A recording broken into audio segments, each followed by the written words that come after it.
છે કહેવાય નહીં રે જાણેલી કદી નહીં રે માણેલી નહીં રે જાણેલી કદી નહીં રે માણેલી જેની ગોઠડી તોડાય નહીં તોડી સંતો રે એવી કૃષ્ણ સુદામાની જોડી સંતો રે એવી કૃષ્ણ સુદામાની જોડી। હા, દિન સુદામો આઈ દ્વારે ઊભો છે, કૃષ્ણ સુદામાની જોડી। અત્યારે જે ભાઈબંધો છે ને, તમારે ખાસ મિત્ર છે, બહેનો ને બેનપણીઓ છે, ખાસ બેનપણીઓ છે તો હાથ ઉપર કરજો।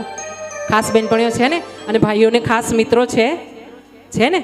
હા, તો કેવી રીતે મિત્રતા નિભાવી? અત્યારની મિત્રતા શું, ગલ્લે મળ્યા,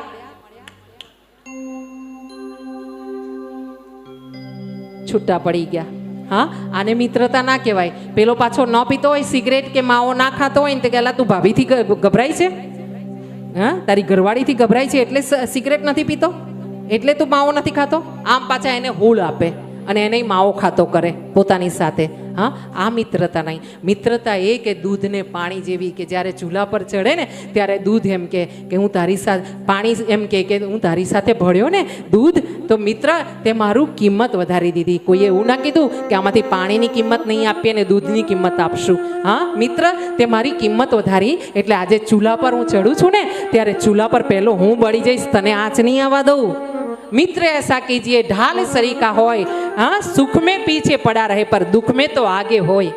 आवा मित्र, हाँ एवा मित्र करवा અને એવા મિત્ર બનવું કે સમાજમાં જ્યારે જ્યારે મિત્રને જ્યાં ક્યાંક તકલીફ હોય ને ત્યારે જઈને અડધી રાતે આપણે ઊભા રહી જવું, જરાય ગભરાતો નહીં હો। ભલે પૈસે ટકે મદદ ન કરી શકો ને તો કોઈ વ્યક્તિને આમ ખભે હાથ દઈને હું ફાપી દો ને શબ્દોથી તો પણ માણસ જીવી જાય। મિત્ર બનીએ તો એવા બનીએ, નહીતર થૂક ના ઉડાડીએ કે હું તારો મિત્ર, હું તારી બેનપણી। હા, મારી સાસુના બેનપણી હતા, હું તો પરણીને આવી ત્યારે મારા સાસુ દેવ થઈ ગયેલા, મેં નથી જોયા, પણ ગામમાં એમ કહેવાય છે મારી સાસુ જેવી સુશીલ સ્ત્રી મેં નથી જોઈ। ગામના લોકો એવું કહે છે। આજે આવો મારા ગામમાં, એમ કહો કે રૂખી, મારા સસરાનું નામ મોહનભાઈ, મારી સાસુનું નામ રૂક્ષ્મણી।